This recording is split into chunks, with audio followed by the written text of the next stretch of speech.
भारत देश का शपथ लिया हुआ विदेश मंत्री यहाँ स्टेटमेंट कर रहा है, उस पर भरोसा नहीं है, उनको किसी और देश पर भरोसा है।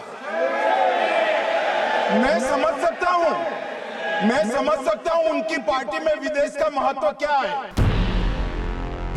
माननीय अध्यक्ष जी, इसीलिए ये वहां बैठे हैं और 20 साल तक वहीं बैठने वाले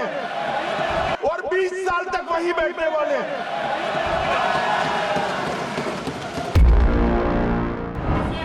There was, please listen. Secondly, there was no call between the Prime Minister and President Trump from the 22nd of April, when President Trump called up to convey his sympathy, and the 17th of June, when he called up Prime Minister in Canada to explain why he could not meet. So I would again, मैं इसको दोहराता हूँ, 22 अप्रैल से 17 जून तक। माननीय अध्यक्ष जी, मेरी एक बात की आपत्ति है, भारत देश का शपथ लिया हुआ विदेश मंत्री यहाँ स्टेटमेंट कर रहा है, उस पर भरोसा नहीं है, उनको किसी और देश पर भरोसा है। मैं समझ सकता हूं उनकी पार्टी में विदेश का महत्व क्या है, मगर इसका मतलब ये तो नहीं है पार्टी की सारी चीजें यहाँ सदन में आकर थोपे। भारत के विदेश मंत्री पर भरोसा नहीं करोगे? ओथ लिया हुआ व्यक्ति यहाँ पर बोल रहा है, ही इज रिस्पॉन्सिबल। माननीय अध्यक्ष जी, इसीलिए ये वहां बैठे हैं और 20 साल तक वहीं बैठने वाले हैं।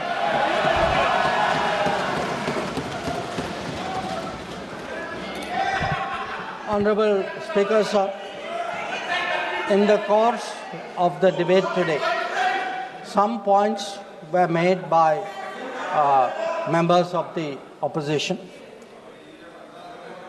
I would like to respond to some of them. We were asked, why did you stop at this time? Why did you not go further? Please see who's asking this question. This question is being asked by people who, after 26/11, felt that the best action was inaction. Now, I would like, sir, to read out, because one member said, nowadays BJP members like reading from books. You get the truth in books. Sometimes you don't like what we read in books. So let me read out, sir, 2 excerpts from a book by the National Security Advisor of the UPA government. After 26/11, a chapter, this is a book called Choices. He says, on sober reflection and in hindsight, I now believe the decision not to retaliate militarily, but to concentrate on diplomatic, covert and other means was the right one for that time and place. This is what he says. But did he even do that? Because 26/11 happened in November of 2008. What was the reaction? The reaction was Sharamal Sheikh. Was that diplomatic? Was it covert? Was it military? Now, what did Sharamal Sheikh do? In Sharamal Sheikh, the then government and the Pakistani Prime Minister agreed terrorism is a main threat to both countries. Now, today, sir, people are saying, America is hyphenating you, Russia is hyphenating you. That is what I heard Dipinder Huda ji say. Hello, you are hyphenating yourself. I mean, you did not need a foreign country to say, please link India to Pakistan. Your own government was saying, India and terrorism is a main threat to both countries. And then they said, terrorism should not be linked to the composite dialogue. And worst of all, they accepted a reference to Baluchistan in that. Now, here is a country reeling after 26/11.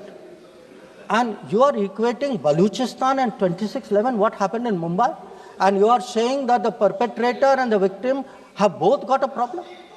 And then now you are asking me, why didn't you go further? People who did nothing are asking a government which did so much, saying, why didn't you do more? Now, you might think, sir, that this is a one-off, but this is a habit, because this is the thinking in that part of the House. Some years ago, there was, if you remember, sir, the Mumbai train bombing. The Mumbai train bombing happened in July of 2006. In September of 2006, 3 months after the Mumbai train bombing, at Havana, the UPA government, with its Pakistani counterpart, condemns all acts of terrorism as though we are both again equal, and agrees that it's a scourge that we need to effectively deal with together. And then they directed again resumption of dialogue. So what I want to highlight is, for people who did nothing to have the temerity, the gumption today to ask a government which did so much, which brought down Bhavalpur and Muridke, to say, why didn't you do more? I think it's extraordinary. Now, sir, we also heard from one of the early speakers saying we are now facing a two-front, and that the leader of opposition has been warning us about two-front. Now, all I can say, sir, is the person who said it, and maybe the leader of opposition, must have missed their history lessons in school. I'll tell you why. Because I would like to walk you through the history of this two-front. The two-front started because of something called POK. POK was created in 1948-49 by the government of this country by not completing the job of what was to be done. Now, sir, the House should note these dates. The two-front started 1963, when the Shaksgam Valley was ceded by Pakistan to China as a result of an agreement. Then in 1966, the Karakoram Highway was agreed upon, which took 20 years, was completed in 1986. Now, references were made to China-Pakistan military collaboration. So when did this collaboration start? I'll give you the year, 1966. In 1966, the first Chinese military supplies went to Pakistan. When did nuclear collaboration start? 1976. 1976, when Bhutto arranged for China-Pakistan to get together on this.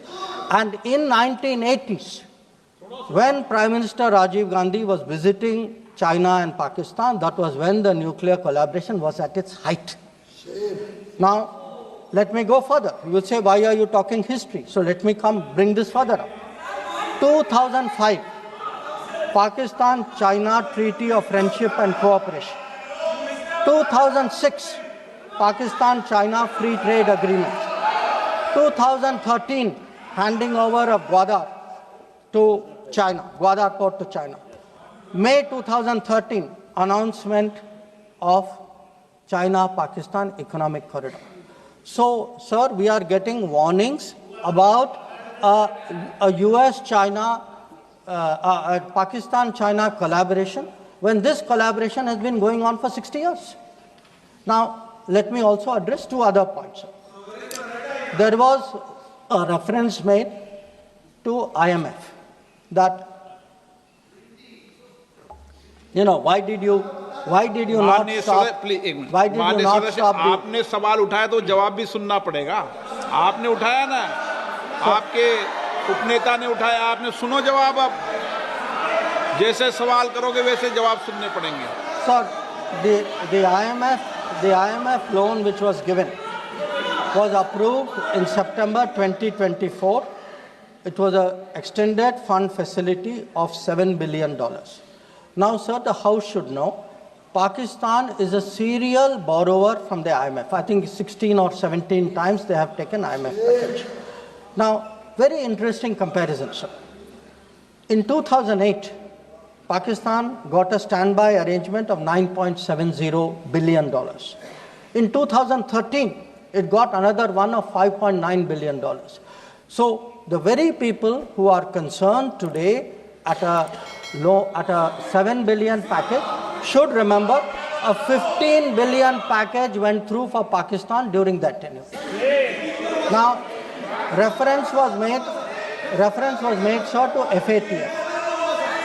I want to say the longest period that Pakistan has been under FATF grey list has been under the tenure of the Modi government.